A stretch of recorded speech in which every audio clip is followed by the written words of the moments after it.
8:43 now. Around 500 children every year are diagnosed with brain tumours, but many parents are not familiar with the signs of the disease. Following the loss of their son, David, Toby Langton-Gilks and his wife decided to try to change this, and tomorrow they're releasing a charity song in David's name. It was recorded by inmates at a prison where Toby is a music teacher, and he's with us here in the studio this morning. First, though, reporter Matthew Hill's been to find out more about how the song actually came about. David Langton-Gilks was known by his family and friends as Dee Dee, and this is A Song for Dee Dee, written and performed by inmates from Guy's Marsh Prison.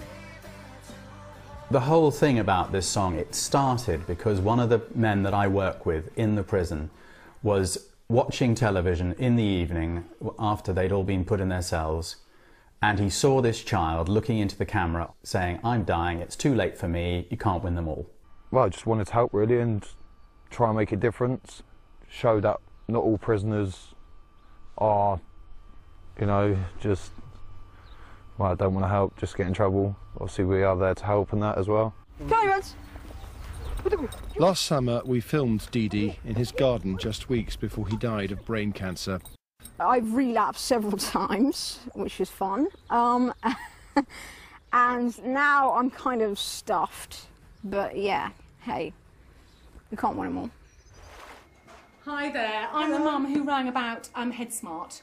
His mother's delivered hundreds of symptom cards to local schools and surgeries, and she wants the Health Secretary Jeremy Hunt to make her mission a national one.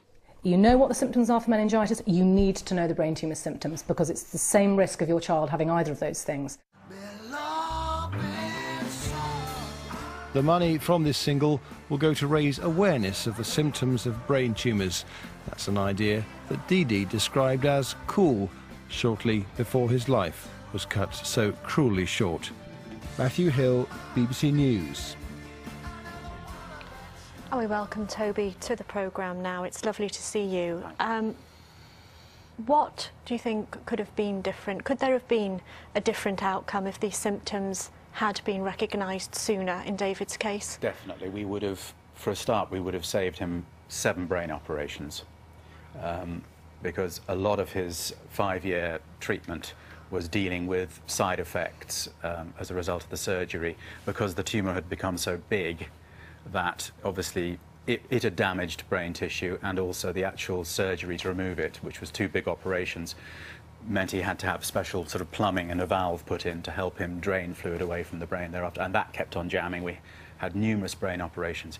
If you get a tumour out when it's very small, it will have done much less damage to the brain and will have less damage from surgery, because you need to get them out, obviously. But if you let them grow too big, the side effects are pretty terrible. And the symptoms are something, for example, like meningitis. All parents, or most parents, one would imagine, have it drilled into them, and everyone knows if you put a glass on the rash, and every time your kids get spots, every parent does it.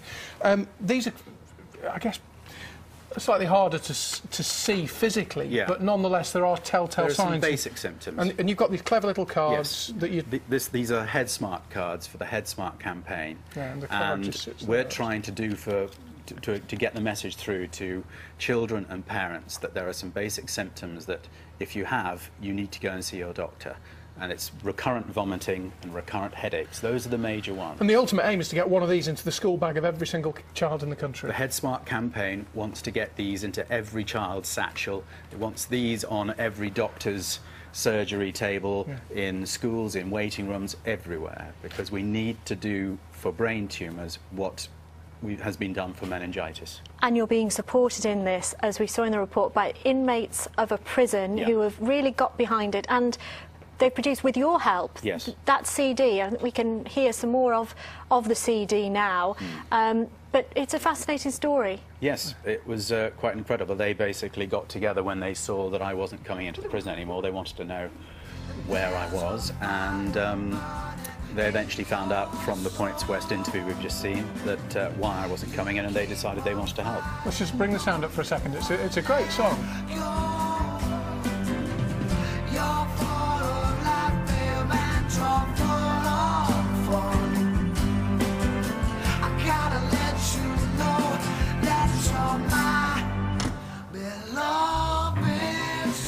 very gratifying that the inmates, independently of their own volition, chose to get involved. Yeah, absolutely. And so it's, you know, a big thank you to them, a big thank you to the prison authorities who got right behind it and went out of their way to help them do it.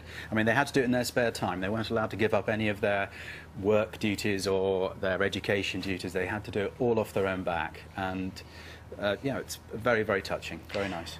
We wish you all the best of luck, because I know you're going to be talking a lot more about this at a launch tomorrow as well. And thank you for coming in to breakfast and sharing your experiences and talking about it to us this morning. Thank you very much. Lovely to meet you. Thanks very much, Toby. You may be interested to know, I'm sure you are, the new charity single, which is called Song for Dee Dee, is available to download from tomorrow.